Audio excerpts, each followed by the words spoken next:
আজ আমরা যে স্টারবাক্সে পা রাখি, তার ঝকঝকে পরিবেশ, মন ভালো করা কফির ঘ্রাণ আর এক কাপ কফিতে যে আরাম খুঁজি, সেই কফির পিছনের গল্পটা কিন্তু এক সাধারণ ছেলের বুক কাঁপানো আর্তনাদ।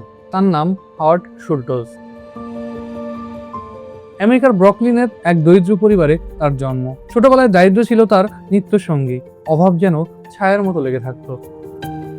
হাওয়ার্ডের বাবা ছিলেন একজন ট্রাক চালক, দিন মজুরের মতো কাজ করতেন। পরিবারের নুন আনতে পান্তা ফুরনোর অবস্থা ছিল।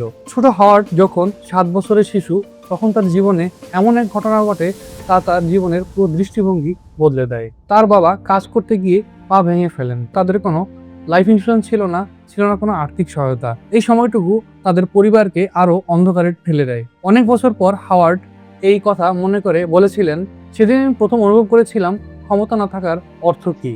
এই ঘটনাই হাওয়ার্ডের মনে গভীরভাবে গেঁথে যায়। তিনি প্রতিজ্ঞা করেন একদিন এমন কিছু করবেন যেখানে মানুষের সম্মান থাকবে, কাজের নিরাপত্তা থাকবে এবং উন্নতির সুযোগ থাকবে।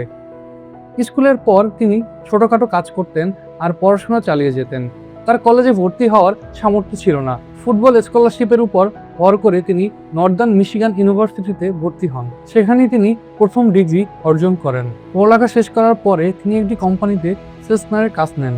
এরপর তিনি পার্ক নামক একটি ছোট কফি মেশিনের কোম্পানিতে কাজ করতে গিয়ে প্রথমবারের মতো স্টারবাক্সের সাথে পরিচিত হন। তখন স্টারবাক্স কেবল উচ্চমানের কফি বিন বিক্রি করতেন, কিন্তু কোনো তৈরি করা কফি বিক্রি করতেন না। সেই ছোট স্টারবাক্স দোকানের কফির ঘ্রাণ, তার অনন্য পরিবেশ আর কফির প্রতি তাদের সততা, হার্ডওয়ার্কে এতটাই মুগ্ধ করেছিলেন যে তিনি স্থির করেন এই প্রতিষ্ঠানেই তাকে কাজ করতে হবে। তার দৃঢ় ইচ্ছাশক্তির জোরে কিছুদিন পর তিনি স্টারবাক্সে চাকরি পেয়ে যান।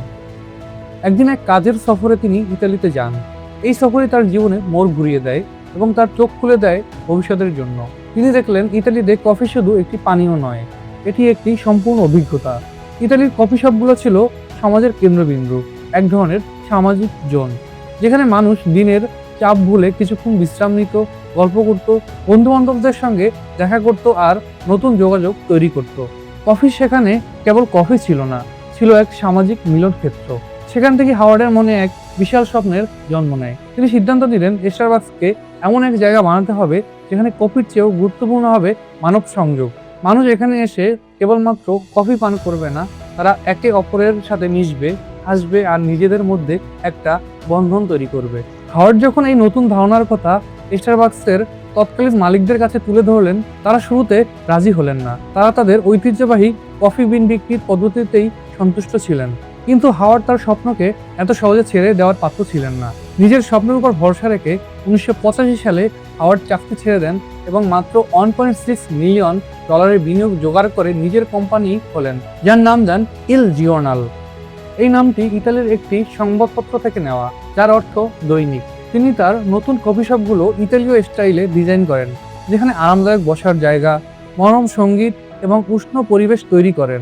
ধীরে ধীরে তার এই নতুন ব্যবসা সফল হতে থাকে। মাত্র 2 বছর পর 1987 সালে হাওয়ার্ড একটি অবিশ্বাস্য সুযোগ পেলেন। স্টারবাক্সের তৎকালীন মালিকরা তাদের ব্যবসা বিক্রি করার সিদ্ধান্ত নেন।